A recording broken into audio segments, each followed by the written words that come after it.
guys, ipapakita ko sa inyo ngayon ang paggawa natin ng real matcha from real powder matcha coming from Japan. Ito yung proseso ng paggawa natin guys. Ito yung mga kailangan natin. Meron tayong wire whisk or bamboo, mga materials natin. Then ito din yung strainer natin. Then meron tayong pangganan. At ito naman yung bamboo scooper natin. So pakita namin sa inyo kung paano yung pag-make niya. Gaya ito yung cold na na-make. Ito naman yung wala pa, ito naman yung hot. Lagyan po natin yung basho mixture. Yan po yung ating nilalagay na pampa-creamy na ating matcha. Lagay naman natin yung milk. Then lagay naman natin yung matcha. So baba lang natin. Gamitin natin yung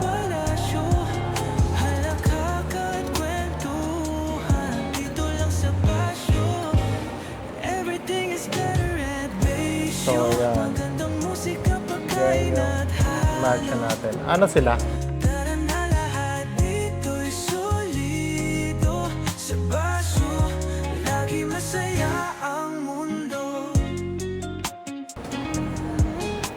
So yan guys, napino na natin. And after, lagyan natin ng water.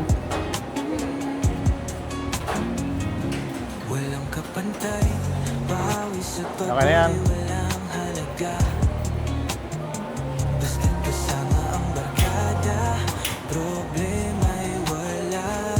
So ngayon, nalagyan na natin ng water.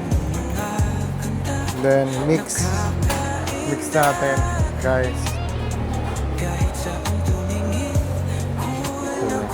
So ganito yung gawin natin guys.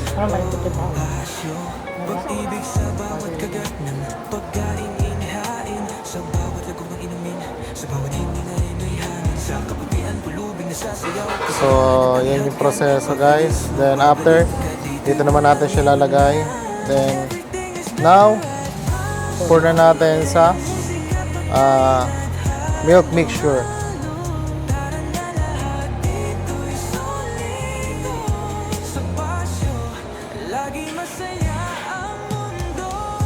So yan na guys yung proseso natin doon sa paggawa natin ng matcha, hot matcha latte. So ito naman yung cold matcha latte. So ito yung mga proseso natin guys.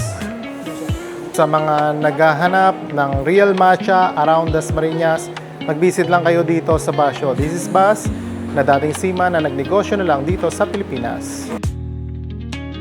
Everything is better at Bisyo. Magandang musika, pagkain at halo. Tara na lahat dito'y solido. Sa Basyo, lagi masaya ang mundo.